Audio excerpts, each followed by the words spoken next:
Ya, kita sudah sampai di segmen terakhir. Saya akan langsung ke Mbak Risa. Mbak Risa, banyak film-film yang mengangkat tema-tema sosial gitu ya. Challenge-nya untuk film ini supaya akhirnya masyarakat tahu ya belusukan, film belusukan ini beda dengan film-film tema sosial lainnya.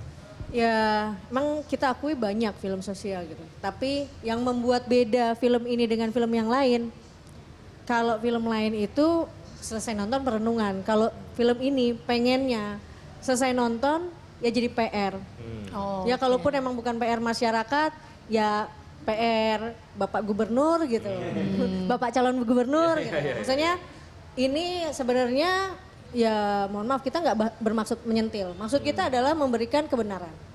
Gitu. Dengan bahasa yang halus sebenarnya memang banyak adegan-adegan di skenario yang kita bikin soft. Karena jujur aja ada Berita Satu, ada First Media Production di sini yang memang kita juga televisi ya. Jadi banyak harus toleran untuk adegan dan segala macam dari Kinoy juga harus toleran, harus sadar bahwa ini ada TV di sini gitu. Tapi selain daripada itu dengan semua kelembutan kita berharap bahwa ini film yang kita kasih lihat PR gitu, tolong diselesaikan.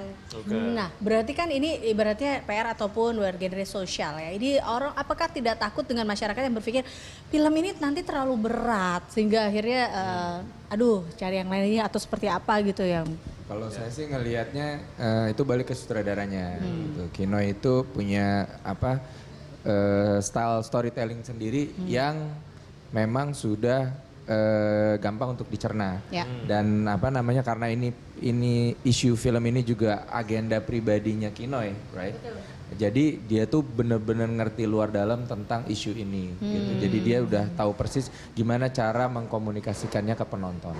Jadi meskipun di sini mungkin ada bule, ada bilingual, ada yang ngomong bahasa Inggris, bahasa Indonesia, tapi nyampe ke penontonnya akan gampang kok untuk dicerna. Oke, baik. Bilingual kayak nonton film Hollywood lah ya. Nah, Membawakan film bilingual. Saya ke Mentari dulu.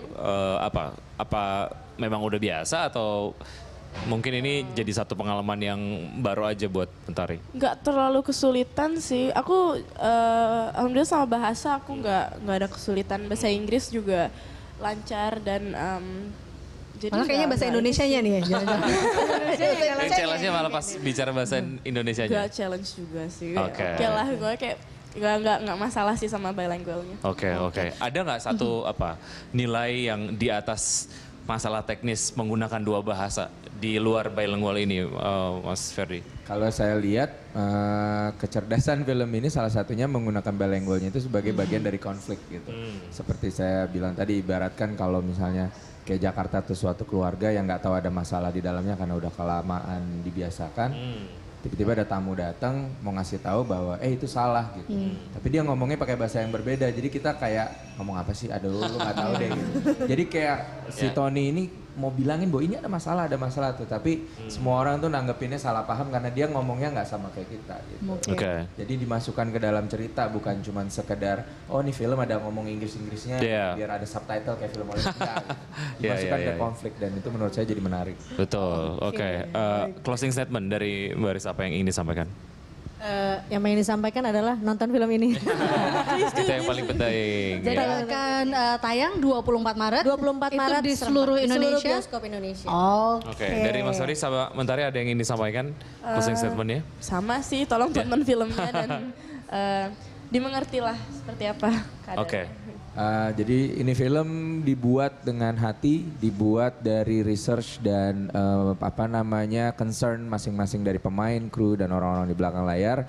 Tolong dilihat jerih payah kita, keringat kita dan mudah-mudahan bisa menjadi mungkin bahan pemikiran dan mudah-mudahan ini bisa jadi satu prioritas yang bisa diselesaikan untuk Jakarta ke depannya. Amin. Belusukan sebuah kisah nyata kehidupan Jakarta. Bisa Terima kasih teman-teman, sukses dengan kasih. promonya. Semoga sukses filmnya di Indonesia dan juga go internasional. Amin ya. Amin. Oke. Ya, dengan demikian berakhir pula Lunch Talk edisi kali ini. Jangan lupa untuk menyaksikan Lunch Talk setiap hari dari pukul 13 sampai dengan 14 waktu Indonesia bagian barat. Saya Liza Hasan. Dan saya Wiki Adrian undur diri. Terima kasih dan sampai jumpa.